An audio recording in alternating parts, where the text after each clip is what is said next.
Last week, AI was money on a historic scale. Cheaper tools for builders, governments drawing new lines, judges quietly using AI in court work, drug companies betting billions, and filmmakers discovering that scenes that used to take 2 weeks to shoot now takes a couple of days. The real question this week was not what AI can do, it was who is getting ready for what AI is about to change. Welcome to the Business and AI podcast, your weekly AI roundup for March 29th through April 4th, 2026. And the shape of this week was very clear.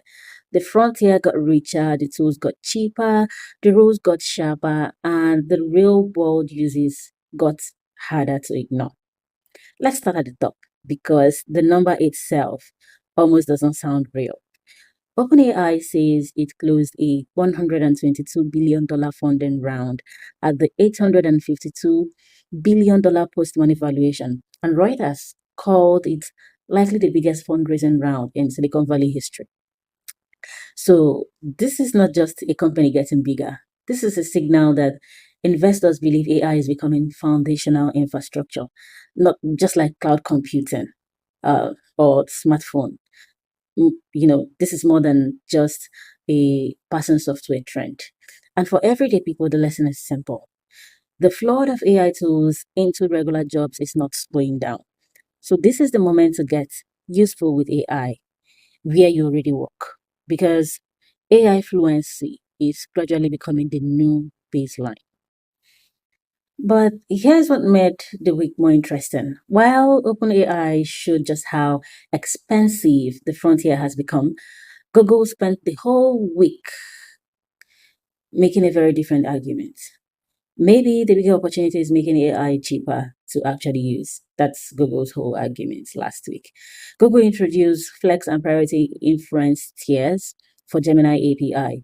With Flex and at lower cost workload, they rolled out View 3.1 Lite at less than half the cost of View 3.1 Fast at the same speed. And they also launched Gemma 4, its new open model family. In plain English, this is what this means. That the conversation is shifting from who has the smartest model to who can help businesses build something practical without breaking the bank. For a founder, a freelancer, or even a curious employee, this is good news. The winners in this part of the market may not be the people with the biggest budget, but the people who know how to assemble affordable tools into something useful. Some tension showed up in Europe. Reuters reports that Mistral raised 830 million in debt to buy 13,800 NVIDIA chips for a major data center near Paris, with a broader goal of reaching 200 megawatts of compute capacity across Europe by the end of 2027. Europe has talked about AI sovereignty for a while, and last week it looked a little more concrete. And that matters because once regions build more of their own infrastructure, they can shape prices, they can shape their own regulations and local business ecosystems instead of renting the future from somewhere else. And then you look at China and the picture sharpens even more. Reuters reported that DeepSeek's upcoming V4 model is expected to run on Huawei chips, with major Chinese firms reportedly placing large orders. This tells you this is no longer just an AI product race. It's a supply chain race, a hardware race, and increasingly a geopolitical race. The world may not end up with one AI market. It may end up with several, each shaped by local chips, local rules, and local alliances. So if you are a business owner and maybe a creator or even a consumer, it is worth paying attention to where your tools come from, because that could start affecting cost, access, and capability much more than people assumed a year ago. Once much money and infrastructure starts moving, just as it's been moving this whole year, regulation is never far behind. California reminded everyone of that last week. Governor Gavin Newsom signed an executive order requiring firms seeking state contracts to show safeguards against AI misuse, including illegal content, harmful bias, and civil rights violations. while also pushing rules around trusted use in public agencies. That may sound technical, but procurement rules matter because they change what companies actually build. So if you want large customers, especially governments or regulated sectors, trust and documentation are no longer side notes. They are part of the product. And for ordinary people, this is another reminder that asking, how do I know this is real, is becoming a daily skill, not a niche concern. China also moved on the rules side too, but in a way that felt so much more human and even more unsettling. Reuters reports that China issued draft rules for digital humans, requiring clear labels, restricting intimate interaction with minors, banning the use of someone's personal data without consent, and stopping synthetic personas from bypassing identity checks. This is a striking story because it suggests that regulators are starting to see that AI companions and digital personas not as a gimmick, but as systems that can shape attachment, behavior, and vulnerability.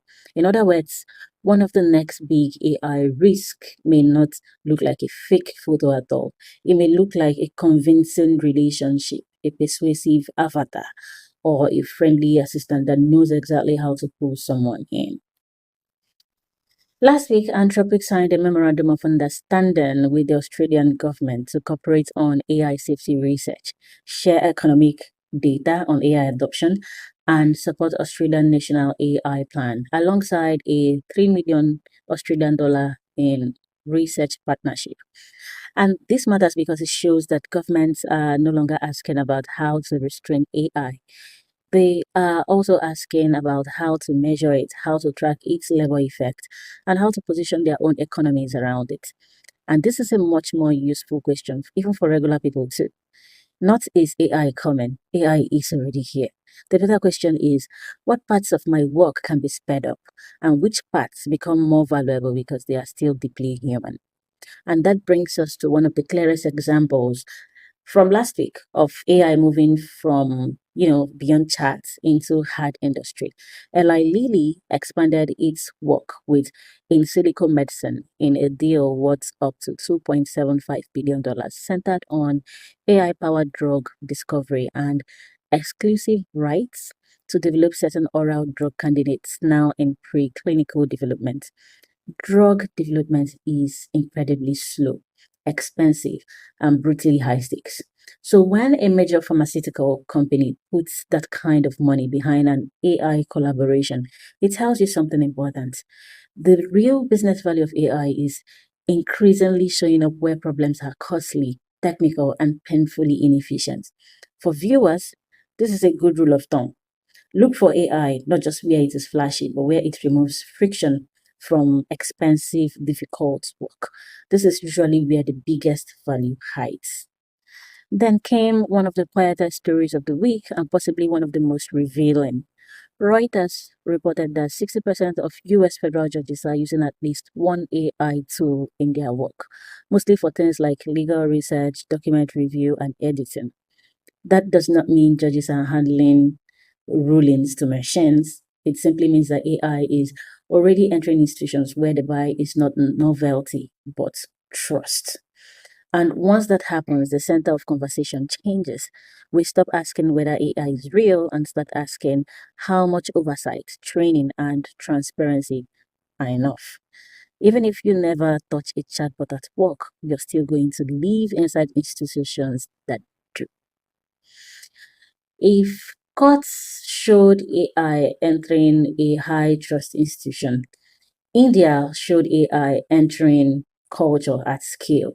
Reuters reports that Indian studios are now using AI to create and rework films, dub content into multi languages, and slash production costs to about one fifth of the older budgets while cutting timelines to about one quarter. And that is a huge business story because India's media market is massive and multilingual, which makes it a perfect environment for AI driven production economics.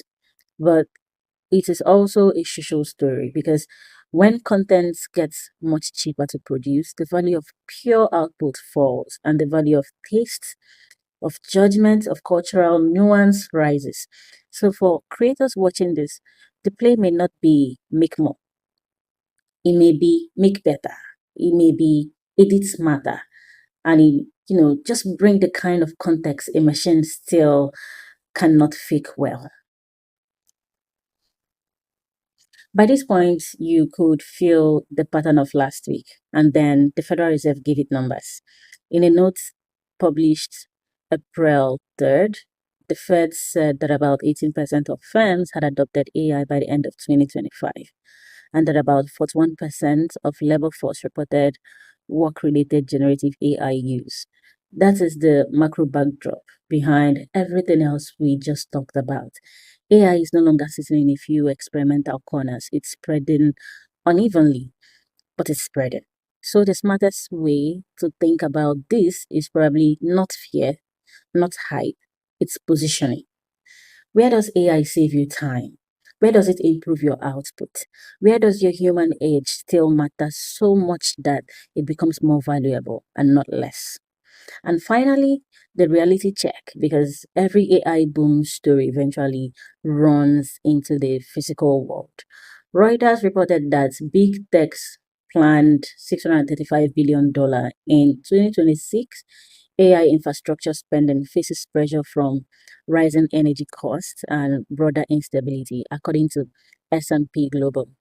That is the part where people, forget when the headline gets too abstract. AI does not run on excitement. It runs on power. It runs on cooling, data centers, chips, capitals, and all that. So the next bottleneck may not be intelligence at all. It may be electricity, which means some of the biggest winners in this era may not just be model makers, but the companies solving the less glamorous problems underneath them. So that was the real arc of the week. More money at the frontier, cheaper tools for builders, harder rules from governments, deeper adoption in medicine, in courts, media, and work itself. The people who benefit most from this shit probably will not be the loudest people online. They will be the ones who learn where AI is actually useful, where it introduces real risk, and where they can still create leverage while the ground is moving. This is your AI roundup for the week of March 29th to April 4th, 2026.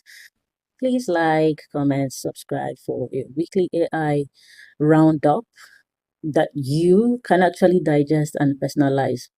See you next week.